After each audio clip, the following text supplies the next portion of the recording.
Welcome everyone to our equality debate with George Monbiot and Thomas Piketty today. So you may have recognized the song Animals by Muse, which I was playing as a bit of a warm-up and an introduction, not only because of the topic today, but also because this song was mentioned in Thomas Piketty's book, Capital and Ideology, on the chapter about hyper-capitalism. And also because Muse is English band and is also famous across the world, just like our guest today, George Monbiot. My name is Alice Fauvel. I'm Communications Manager at the World Inequality Lab, and I'll be facilitating this discussion today. So thank you all for coming today.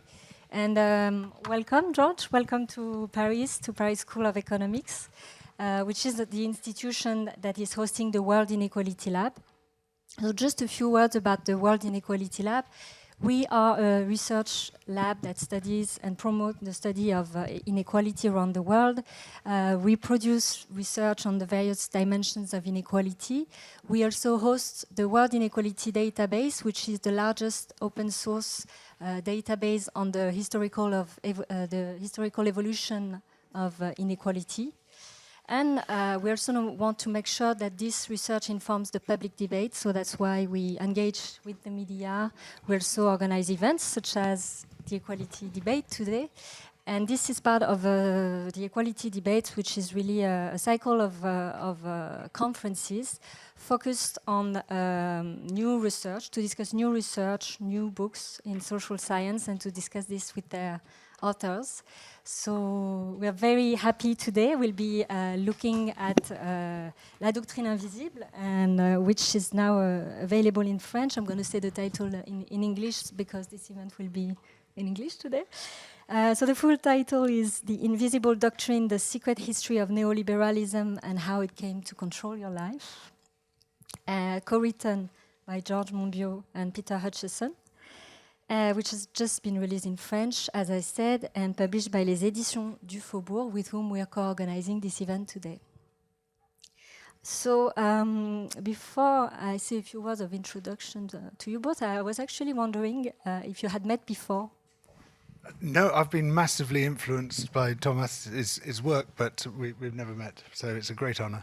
Great, exciting.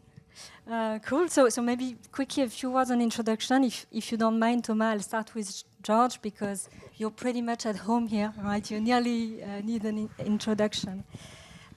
So George is an environmental campaigner, journalist, writer, and filmmaker.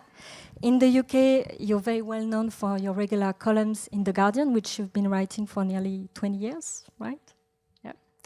And even before that, you had already gained global recognition for your writing and campaigning work. Your best-selling books include Fauvel, The Age of Consent, Art of the Wreckage, just to cite a few. And honestly, I really invite everyone to check the fascinating biography on your website and blog. You seem to have lived many lives, full of adventures, really. I really invite you to check. And you met quite some amazing people, including Nelson Mandela in 1995, right, who gave you the UN Global 500 Award for your environmental achievements. Is that an okay introduction? That's very kind. No, please, enough. Thanks. So let's move to Thomas. Have you met Nelson Mandela, Thomas? No? Okay. That's fine, me neither. That still makes us very, very good people. You missed your chance. So Thomas Piketty is co-director of the World Inequality Lab, professor of economics at Paris School of Economics and the School of Advanced Studies in the Social Sciences. And you're also author of some best-selling books, including Capital in the 21st Century, Capital and Ideology, and more recently, A Brief History of Equality. So we have about 1 hour together. And so we'll start with a few questions to our guest, after which we'll open the floor to you, the audience, and we'll finish at 1:30. And after that, George will be signing the book just outside the auditorium. Does that sound okay? Right. So first, I'd like us to agree on the terms of these equality debates and start with a few definitions. So in the book, we learn that the term neoliberalism was first used here in Paris in 1938 at a conference that was attended by Friedrich Hayek. And so we'll zoom on some of those key moments of the history a bit later.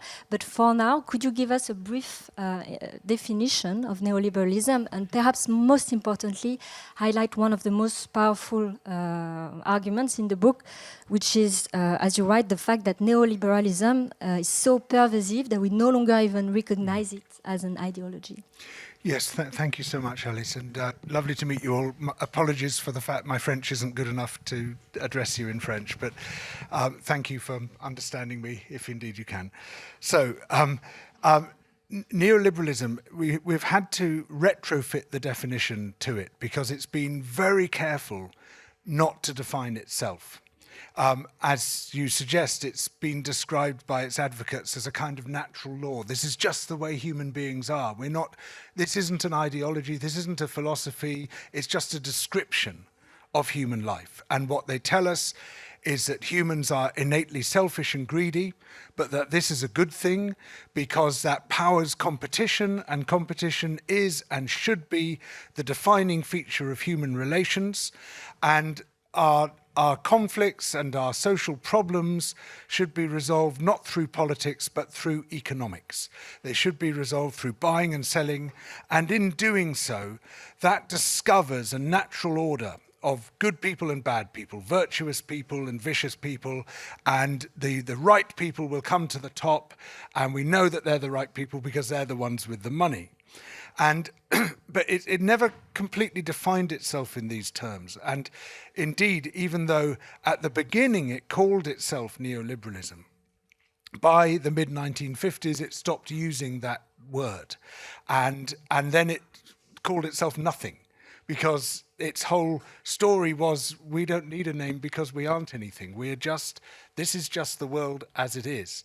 And so various other terms have been attached to it, such as market fundamentalism.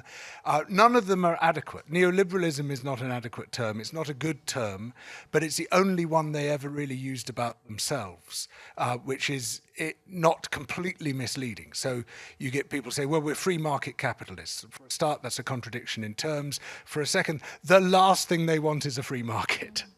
And so we're stuck with poor terms and poor definitions. But one of the things that Peter and I are trying to do is to drag it out into the light and say, what is this thing?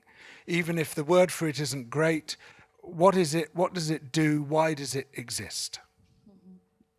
So I guess I'd like to bring you here because in your work, Thomas, you don't use the term neoliberalism, and I guess you've also made this decision on purpose. Instead, you refer to concepts such as neo-proprietarian ideology, hypercapitalism, or ordoliberalism.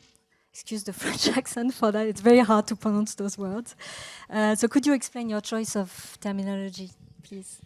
Yeah, so your French accent is fine as compared to mine, so don't worry. First of all, let me say how happy I am to be there for this debate. This is a great book. You should really read it. The French translation, I've already read it in French, is very good. You can also read it in English, of course. I'm sure it's very good as well. This is a book full of energy. This is a short book, which is something I have sometimes troubles writing. So, I'm very impressed by how much there is in this book for, the size. There's a lot of energy. And basically, I agree with, almost everything in the book. So to begin with, the discussion, let's be clear about the fact that, we are not going to have a big fight about anything. We are, going to try to make progress in our discussion. Now, for your question, Alice, so you say you don't use the term neoliberalism in your own work. This is true, but, this is not something I am sort of very strong on. I could use it in the future. I could have used it. I don't have such a strong view on this. Now, that being said, you're right to say that it was a choice on my side. I knew that this term existed, so I could have used it. And I prefer to use terms like proprietarianism, the proprietarian ideology, the return of the proprietarian ideology, in order to make Well, for a number of reasons. But first of all, the objective is to make a bit more explicit what this ideology is about, because as you said, and I don't think we're going to disagree on that, it's not really an ideology, a liberal ideology. It's not really an ideology about liberty, about freedom. To me, it's an ideology which is based on the sacralization of private property. It's broader than that. It's also the sacralization of a certain view of competition and greed and everything you just said. But property and the sacralization of private property rights is, I think, the most important feature, and that's why I'm insisting on this term proprietarianism, which is also a way for me to be a bit more explicit about the alternative to it, and to say that, you know, if we want to change neoliberalism and we want to get to something else, we have to talk about changing the property regime.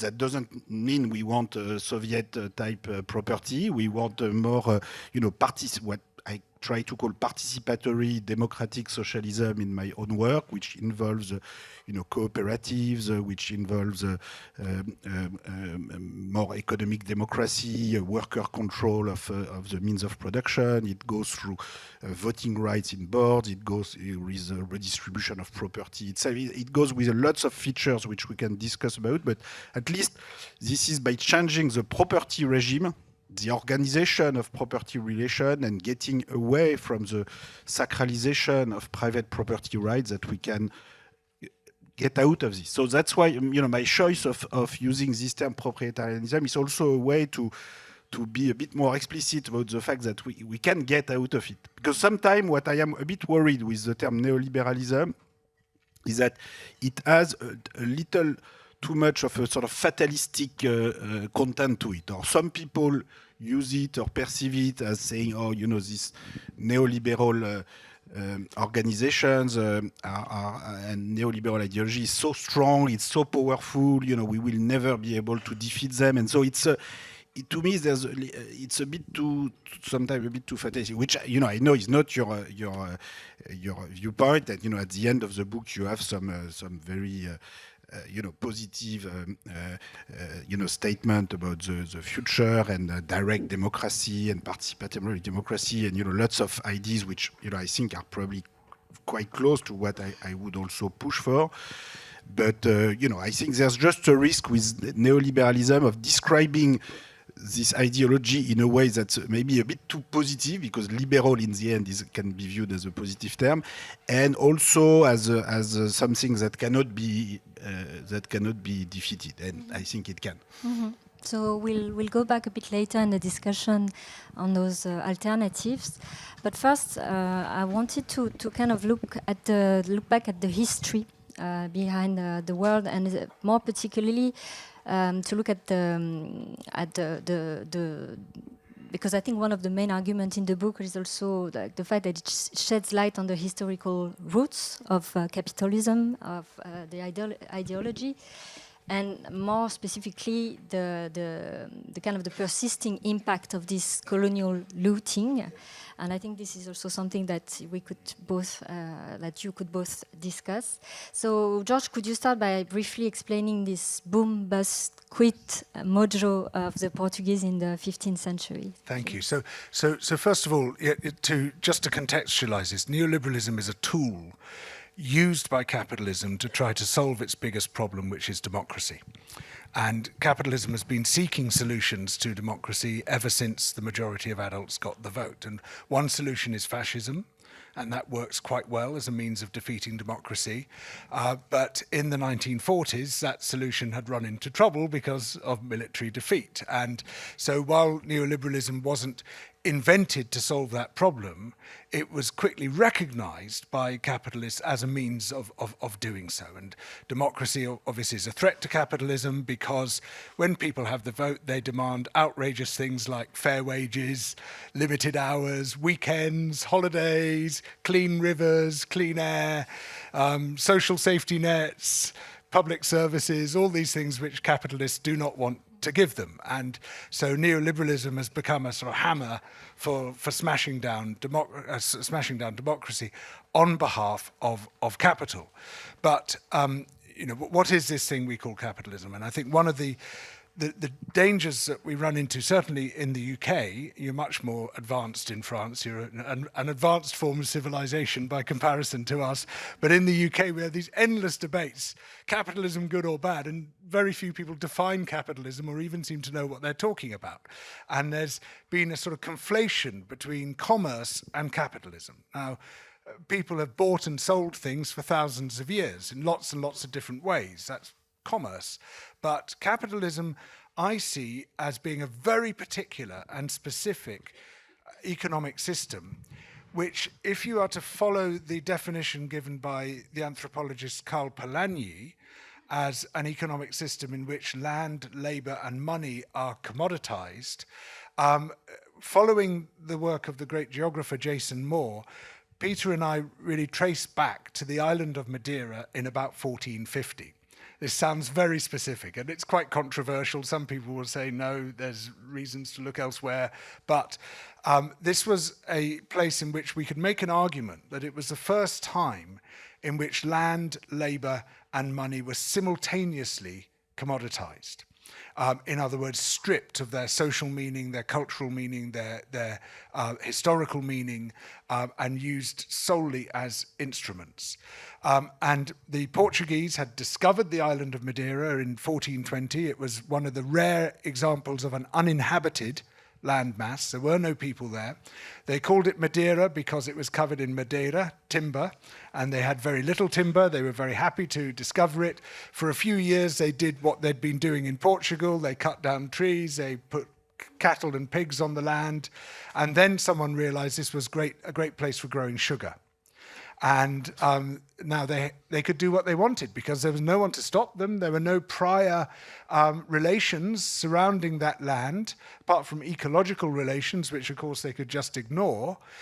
So they say, right, we can do what we want in this land, let's grow sugar. Oh, hang on a moment, we need labor. There's no labor here, what do? Oh, we don't have to fit in with any social systems in finding our labor, we can just seize labor from the Canary Islands. So they took slaves. They captured people in the Canary Islands, took them as slaves. Later in Africa, they did the same, and they imported them into Madeira, and they had a fully commoditized labor force, completely stripped of its humanity by slavery. And then they said, how are we going to finance this? I mean, I'm simplifying the process, but how are we going to finance this? In Portugal, you would have to go to the local lord to get credit, to get money. And you could be charged exorbitant rates of interest, but there was no local lord. You could go anywhere you wanted. There was no one stopping you. Let's go and find money where it's cheapest. So they go to Flanders, they go to Genoa and get money there. That too had been stripped of its social relations. And so these three commodities all were developed at the same time, came together in one place at the same time. And the result was extraordinary productivity. This tiny island became the world's greatest source of sugar within about 20 or 30 years, using slave labor, exploiting the land, destroying the soil, but very quickly, huge production of sugar. And then within another 20 years, the whole thing had collapsed. And the reason was that the slaves were having to go further and further to obtain the wood required for the boilers to refine the sugar. You need about 60 kilos of Madeira to make 1 kilo of sugar. And so the productivity of labor collapsed. And so they then did something which they wouldn't have been able to do in Portugal or elsewhere. They just left. They said, right, we've exhausted that. We'll go somewhere else to do the same thing. They went to San Tomé, another recently discovered island, and they did exactly the same. Boom, bust, quit.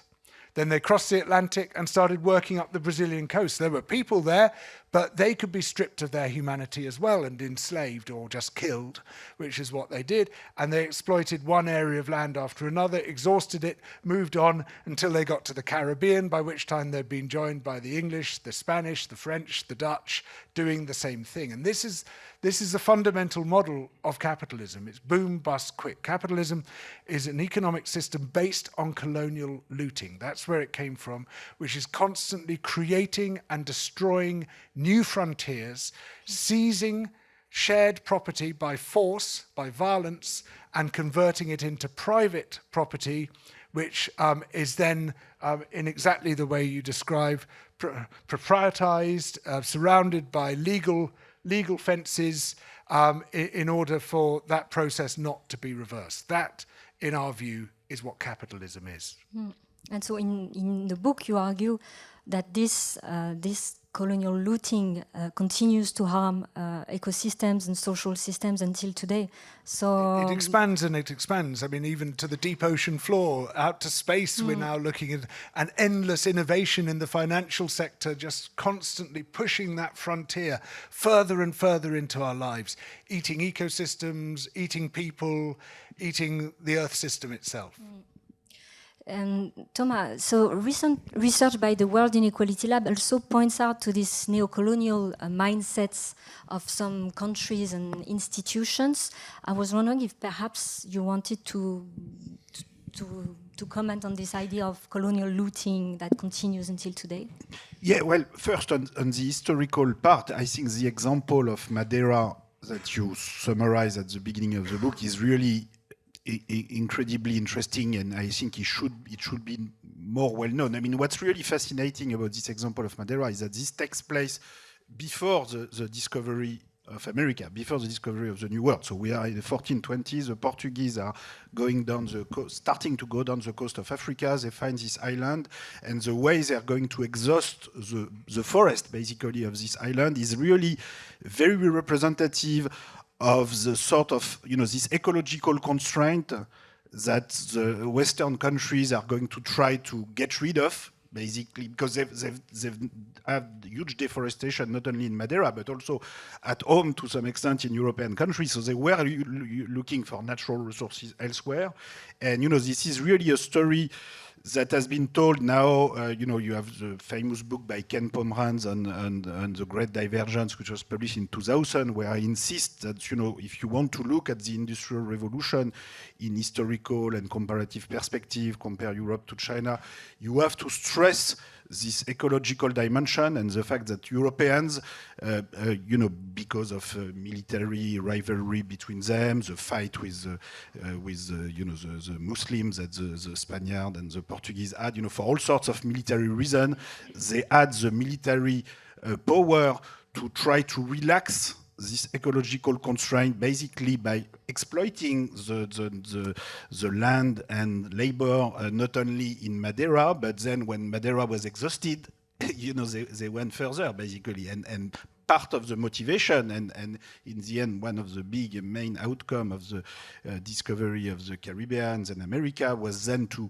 do what they did in Madeira, but on a much larger scale, with a supply of land and a supply of labor, which was not going to exhaust itself as fast as in Madeira, but also with much bigger damages in the long run. So the story of Madeira is very interesting. This makes me think. Let me mention another research that was done to some extent at the World Inequality Lab, and which is about taking place at the same time or close in time to Madeira, which is a research that was done in his PhD by Tom Raster on the intensification of serfdom in the Baltic area in the 15th, 16th, 17th century. So this is another context. This is a context where basically you have landlords in the eastern part of the Baltic area, in today's Estonia, Lithuania, who are exploiting forced labor in a very intensive way to try to export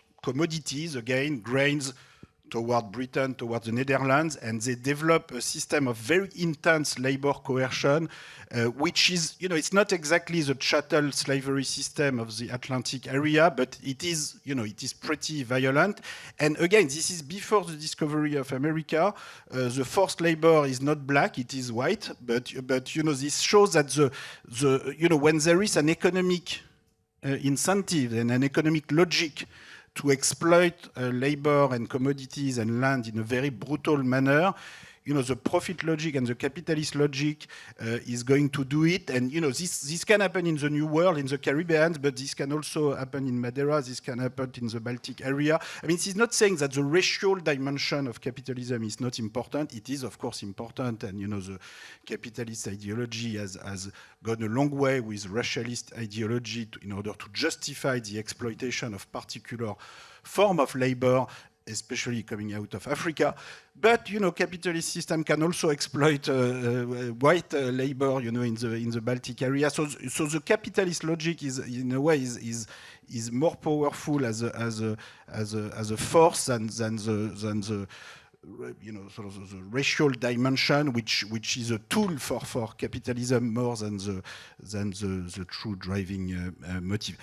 Now, to answer Alice a bit more on other research done at the World Inequality Lab, which brings us more to the present, this kind of colonial looting and north-south extraction is obviously still going on today with natural resources, of course, with world quest for new mining facilities all across the world, and with an incredible ability by the most powerful economic interest in the West to go wherever they need to go on the other side of the planet to get the mineral resources or the natural resources they want. And at the same time, the same people can tell you that they are not responsible for migration coming from the other side of the world. Their neighbors should take care of them. But if there is some natural resource that's worth something, you're ready to go 10,000 kilometers away from Paris or London or New York right away to get the resources. So you have the same level of hypocrisy. This is not our business until the point where you have the resources which make it your business. And this north-south extraction, just to conclude on this, is also working through the world financial system. And here I'm referring to very important work by Alice Sodano and Gaston Nievas at the World Inequality Lab, who have shown that the transfer from the south to the north, going through the differential in interest rate, in rate of return operating through the world financial system, has risen in recent decades in incredible proportion. And, for a long time, European countries like to say, oh, this is the exorbitant privilege of the United States because they have the power of the dollar, they can borrow at zero interest rate, get huge return all over the planet. But in fact, this has become more a rich country privilege over time. And this is what Gaston and Alice saw very nicely in their work, is that in fact, Europe and Japan and, the big northern countries in general are now benefiting from this differential in rate of return, and the total transfer going to from south to north is absolutely enormous. It's reaching like almost 2% of world GDP each year, which is an incredible amount, much bigger than any development aid going on the other side, of course, which makes the level of hypocrisy again in this when you confront these different flows is really amazing. So yes, this colonial looting dimension has a long history from Madeira until the present day. So I think we have about 30 minutes left. I'll ask one question and then I'll ask you to ask your questions. So there is a lot about the history in the book, but I thought maybe we should focus on this particular moment in the 80s, because you both agree that there was a shift in the 80s and that the long road toward more equality just stopped at this point. So George, perhaps could you start by telling us what happened in the 80s, and especially like you have this perspective from the US perspective in the book that is very interesting. So I mean, you have described les Trente Glorieuses, 1945 to 1975, the great period of social democracy, in which in rich countries like our own there was much greater distribution than there'd been before. There was the creation of a welfare state, of strong public services, of an economic safety net, these very, very important shifts, of course, at the same time, we were still ruthlessly exploiting other nations and transferring huge amounts of money into our own economies, which helped to finance that social democratic shift. So there was a great deal of hypocrisy, even at the height of our supposedly socially conscious times. But it began, the Keynesian social democratic settlement began running into trouble towards the end of the 1970s, partly because capital had found out how to undermine it and had made some crucial interventions which made it much harder to sustain the Keynesian redistributive economy. They learn pretty quickly, capitalists, how to clear away the obstacles to what they want. And one of the tools they began increasingly to deploy was the rhetoric, the ideology of neoliberalism, and this was greatly facilitated by the fact that these serious economic problems began hitting the Keynesian system towards the end or mid to end 1970s, and they were able to step forward, the neoliberals, with a fully formed narrative. And I feel that narratives are absolutely essential in politics. It's very hard to create a political transformation unless you have a clear restoration story. And a restoration story has got a very particular narrative structure. It goes like this. It says, the world has been thrown into disorder by powerful and nefarious forces acting against the interests of humankind. The hero or heroes will rise up against those powerful and nefarious forces, overthrow them, and restore harmony to the land.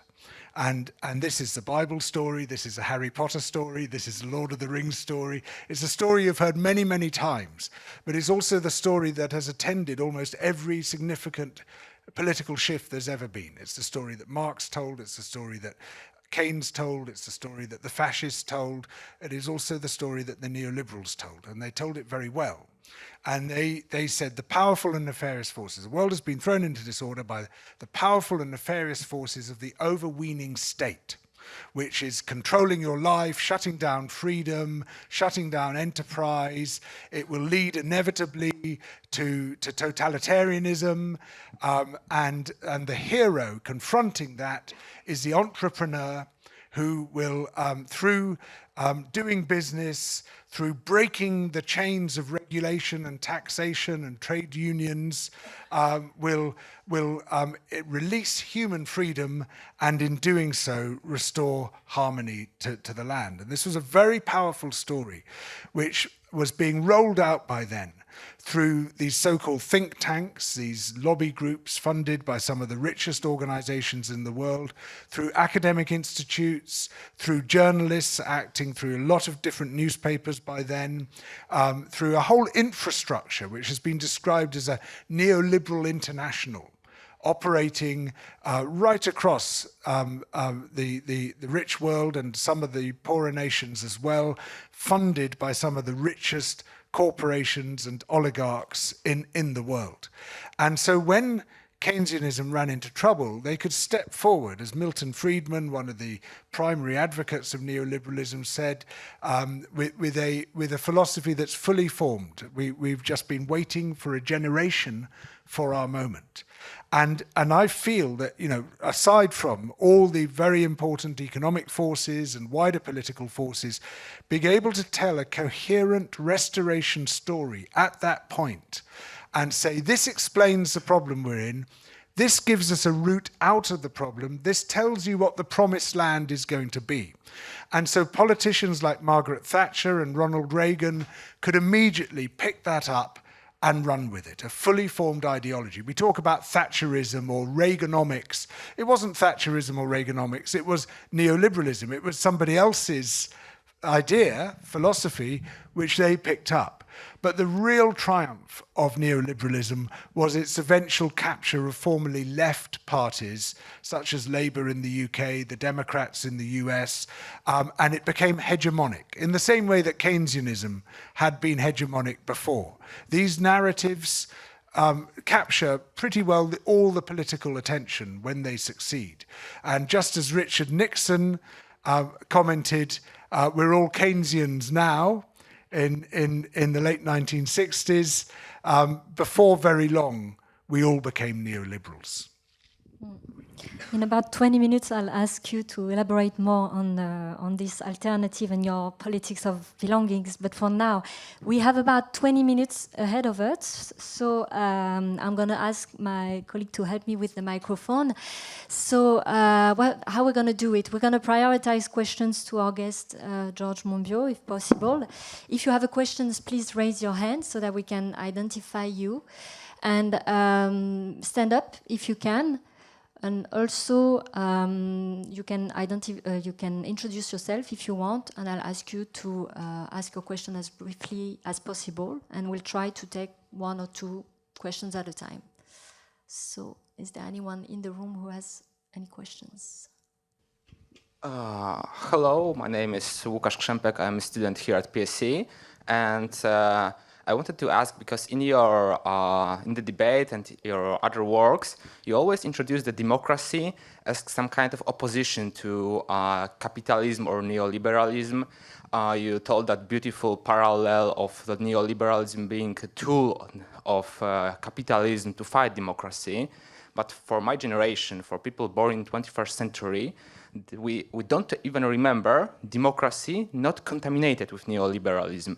And for some of us, the democracy may just look like the second phase, the political phase of neoliberalism. So my question is, first, how to not lose the belief we may have in the divine, desired shape of democracy? And second, whether that desired shape of democracy is even possible in current times, and how to move towards it. Thank you. Thank you very much, Augustin. That's an excellent and very important question. So first of all, I use democracy in the loosest possible term, as a sort of portmanteau term for any form of human attempt to control our own affairs. And the states we live in are not democratic states. They have some elements of democracy, but it's about 5% of the democracy we could have in an ideal state where we really do make the decisions that control our lives. So what we call democracy is that everyone has a vote, and we vote once every 4 or 5 years, and we elect a government which then presumes consent for everything it can get through Parliament over the next 4 or 5 years. So whether these things were in its manifesto or not in its manifesto, it can say, we won the election, therefore we are entitled to do this. Now, we don't accept the principle of presumed consent in sex. Why do we accept it in politics? These decisions are not made by us. Very often they're not made for us. And our centralized hierarchical systems, even post-revolutionary ones, like in France and the United States, are not designed for democracy. They are not designed for decision-making resting in the hands of the public. They are designed for top-down decision-making where we are allowed a say as little as possible. Now, a far more democratic system would be one in which we have far more day-to-day control of decision-making through participatory and deliberative democracy. We still need a state. We still need some decisions which are made at the national and international level. But to the greatest extent possible, I believe decision-making should be devolved to the smallest possible unit. I'm very interested in the ideas of Murray Bookchin, who talks about the devolution of decision-making upwards, that the primary unit of decision-making is the village, is the small arrondissement, is the local community. That is the primary political unit. And then they can send delegates to move decisions upwards. And in some places, such as in Rojava in northeastern Syria, or in Porto Alegre in southern Brazil, at least between 1989 and 2004, that has become a practice. And it's been highly effective at making far more equitable and distributive decisions than centralized power can make. So your question is absolutely right and really important. It's not just that democracy has been subverted by neoliberalism and capitalism, it's that democracy as we conceive it today is ready and waiting for that subversion. It is pre-subverted. It is already captured to a very large extent by centralized power, and all capitalism or neoliberalism has to do is to capture that centralized power for the whole political system effectively to be in its hands. And this is what we're now seeing in the US and indeed in many parts of Europe. Thank you, George. Are there any other questions? Hello. My name is Carlos Salgado. I'm from Honduras, and I work at the UTAX Observatory. Thank you very much for sharing your views. My question is related to the influence of neoliberalism in progressive agendas around the world. So some progressive agendas in Latin America have claimed that one of the big problems of the left-wing agenda is that it has focused mostly on Marxism, and right now they are trying to integrate neoliberal ideas in the progressive agenda. So I'm wondering, how do you see this? What are your views? And if this is like a loss for progressive agendas?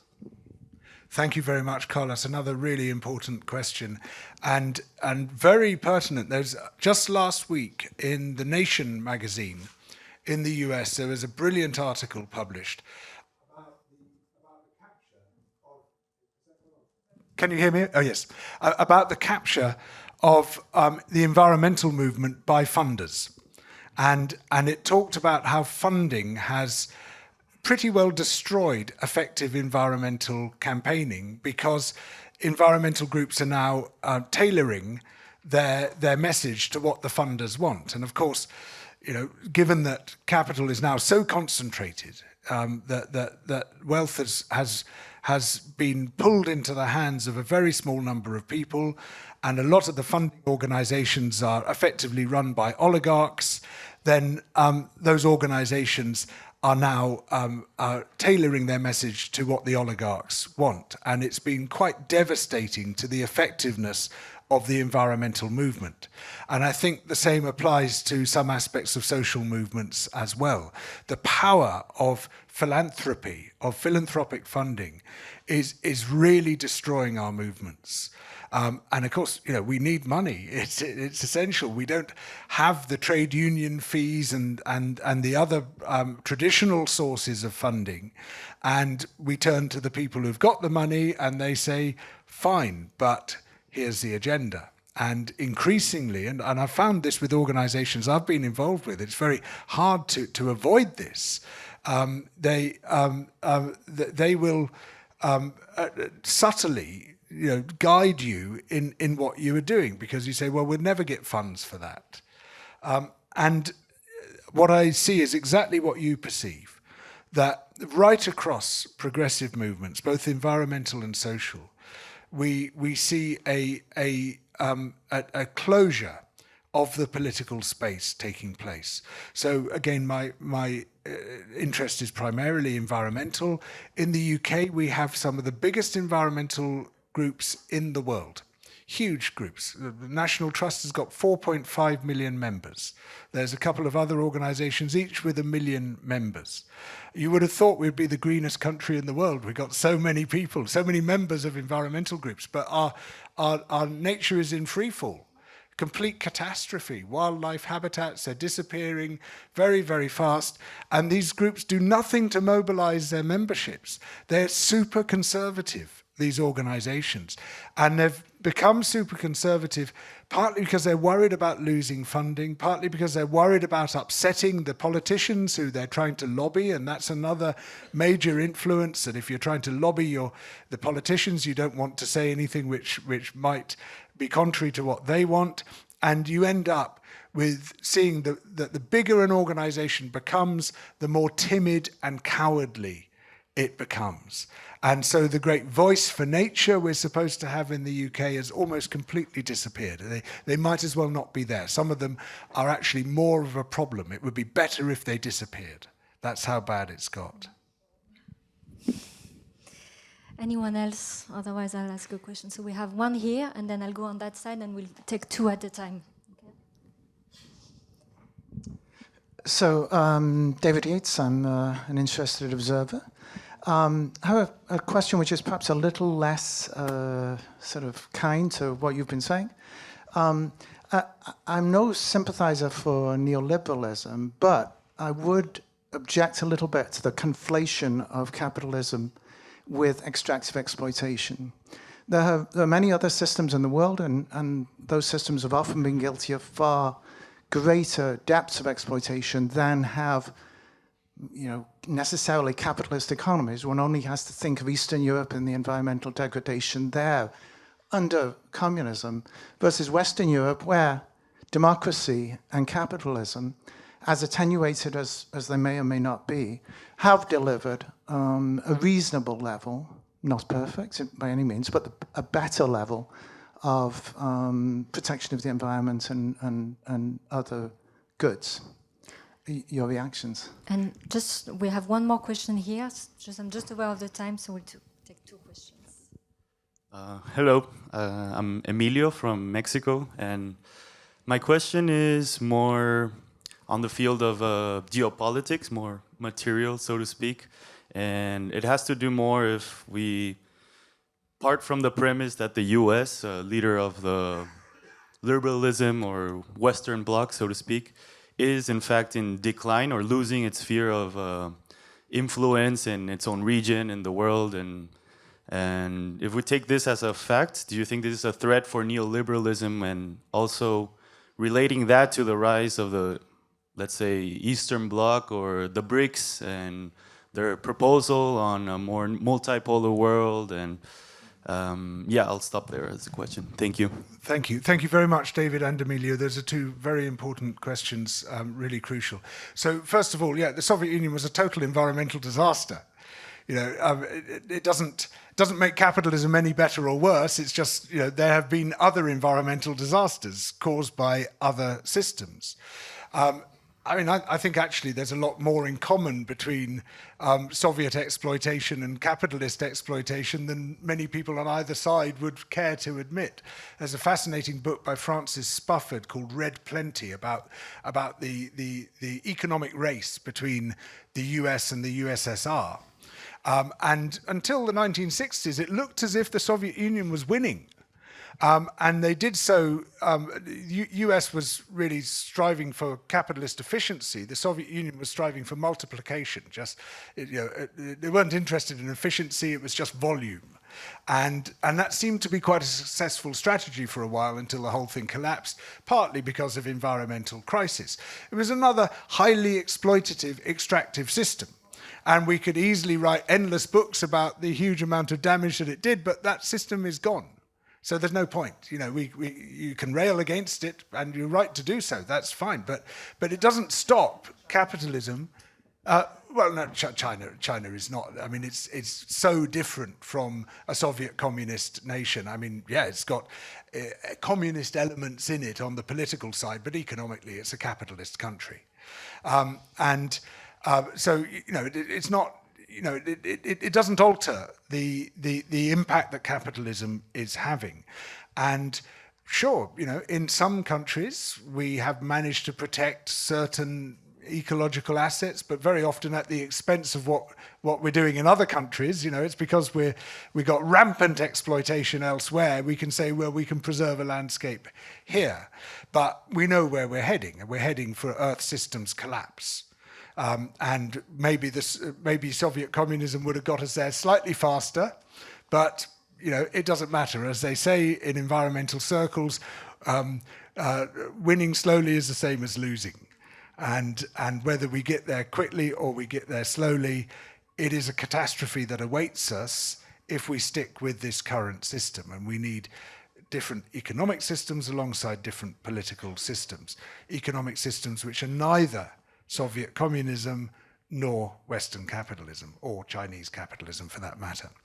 Which takes us neatly to Emilio's excellent question. If you had put someone in charge in the United States whose purpose was to sabotage its international standing and its economic position, that person could not do a better job than Donald Trump. But, we see the same in my country. There's just sort of economic sabotage by those who claim to be the great patriots, because of course their patriotism is really to capitalism, not to their own nation. Those who most loudly proclaim their capitalism are always the first to sell their country down the river. That seems to be an iron rule of political action. Now, what does this mean in terms of neoliberalism? I mean, neoliberalism is contingent on being a useful tool to capitalism. If it's no longer useful, it'll just get dropped immediately, and they'll revert to fascism, which is what's happening now. So it could well be that we're seeing the end of neoliberalism even in Western nations, even without any change in international power relations between Western nations and China, BRICS, the rest of it. It could well be that we're going to see the end of neoliberalism because fascism is once more resurgent, and that could be a more powerful tool for beating democracy than neoliberalism is. But of course, the wild card is, what happens when the US loses its hegemony, which clearly it's going to. What steps into the breach? Has any superdominant nation ever lost its hegemony without triggering massive war? Seems quite likely that will be an outcome. There are so many huge open-ended questions here, and the last thing I want to try and do is to predict any sort of future here. All I can say is that we whichever form of capitalism and whichever nation promotes it, it will drive us towards the ecological brink, regardless of any other disasters it might cause. I'm looking at Thomas. Are you more optimistic, or do you want to try to predict the future? Well, let me add maybe a bit more optimistic perspective and conclusion to this. I think let's start from I think the great success of the 20th century is not Soviet communism, it's not capitalism, it is social democracy, largely speaking. And I think the future is to pursue social democracy toward democratic socialism. And let me simply say that, the social democratic revolution of the 20th century is not just a cosmetic addition to capitalism. And when Hayek, in The Road to Serfdom in 1944, was writing to his friends in Britain and Sweden saying, don't vote for the Labour Party, don't vote for the Social Democrats, they will bring you to the Bolshevik Soviet Union.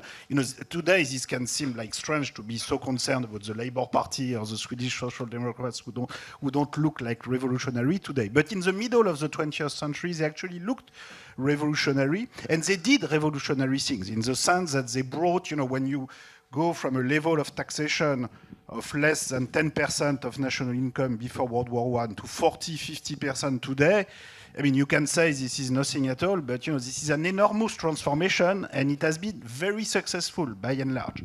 And nobody today wants to return to a situation where it was less than 10%. I mean, some people might dream of it, but nobody will ever be elected or re-elected by going back to a situation with less than 10% in tax revenue in national income, which will mean the end of public education, public health, public pension, everything. So this will not happen. The issue is, are we going to have just a stabilization at this level, a slight decline, or a continued increase and new step toward, what I call democratic socialism. So I think we have to start from this achievement. These achievements were obtained partly based on the exploitation of the South, but not entirely, because if anything, in the post-war period, the colonial exploitation in its most brutal form historically was being reduced rather than expanded, but at the same time there was more prosperity, more equality in the North. So it is possible to go in this direction much further. I think this will require books, this will require intellectual, but most importantly, this will require collective mobilization, collective organization, and I think this is what has been lacking since the 1980s, 1990s. People have stopped thinking about democratic socialism and what kind of alternative economic systems they want in the long run. I think you know, the pressure, geopolitical pressure coming from the global south can be a positive force for change in the future, because, you know, in the BRIC, okay, you have Russia and China, but you also have Brazil, India, South Africa, which are sort of the more democratic pole of the BRIC. And, you know, it's very interesting that last year in the G20 summit, you know, it was Brazil who pushed for a, you know, billionaire tax proposal, which is something, you know, when I wrote Capital in the 21st Century 10 years ago, and I was talking about the global wealth tax, you know, everybody was laughing, and my fellow economists, you know, were saying, you know, this cannot happen, this will never be discussed. Well, you know, 10 years later, it is being discussed in the G20, and it didn't come from Europe or North America. And sadly enough, US opposed it. Europe sort of was very hypocritical as usual, but did not really support it. It came from Brazil. And I think, you know, so it was not supported partly because India is ruled by you know, sort of very Trumpist Indians, if you want, you know, nationalist and neoliberal. But, you know, if India turns to the left in the future, you know, even if it's not to the far left, even if it's just to the center left or a kind of Brazilian left, you know, I think the coalition of the South pushing for tax justice and climate justice will create pressure on the North that will be very difficult to resist. So I think, you know, there are reasons to be, you know, a bit more optimistic, and you know, I think, you know, fascism is not the only threat to neoliberalism. I think there are other possible threats looking more like democratic socialist forces, and it's not just a dream. To some extent, this is the continuation of the social democratic revolution of the 20th century, which has been very successful. Thank you, Thomas. So we're close to the end. So I guess I had one final question and a bit of an invitation also for you to read the book. I had an idea. I wanted to team you up because you're a great storyteller, and as an economist also you formulated some policies. So I wanted to try something very shortly. I wanted to ask you first to articulate a new story as an alternative to like your politics of belonging in a few words, and then I wanted Thomas to complete this story with 3 policy proposals, and I guess you just gave one to us. So we're going to try to do it shortly, and over to you first, George. Okay, so a new narrative could look like this. The world has been thrown into disorder by the powerful and nefarious forces of capitalism and its handmaiden of neoliberalism, who tell us that our role in life is to fight like stray dogs over a dustbin, that we should be selfish and greedy and all beat each other down, and that will encourage economic growth. But we're not like that. In fact, we are the heroes of the new story. We are the people who, by coming together, by establishing community, by showing, which is the truth, that selfishness and greed are not our primary values. Unless you're a psychopath, our primary values are empathy and altruism and belonging and community and family and kindness to others. These are actually our primary values.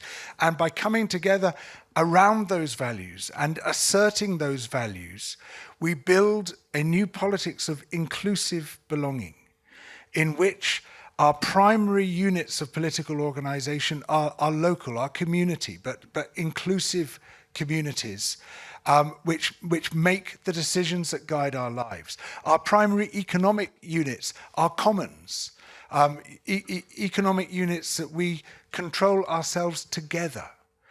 Yes, we need the state. We absolutely need state intervention. We need state spending, but we also need something that belongs to us, not just individually, but collectively, as many things as possible. And in building this new politics and in building this new economics, we restore harmony to the land. And Thomas, do you have 3 policy proposals to make this happen? Well, I don't know what to say after this, but let's say, you know, I think, again, we have to emphasize the sort of positive policy transformation. So I think, you know, free access to public transportation, free access to clean energy, free access to culture, media, high quality information, you know, are the kind of policy objective. Like in the 20th century, free access to education, free access to healthcare was the key transformation of, social democratic revolution. If you want ecological socialism for the future, you need free access to these goods, these new public goods, public transport, clean energy, culture, media, and then you want to pay for it, you want billionaire tax, you want to reduce salary scale, income scale, but you don't want to start from this side. You want to start from what positive things you want to bring. Okay, so thank you both very much for this inspiring manifesto. Thank you very much.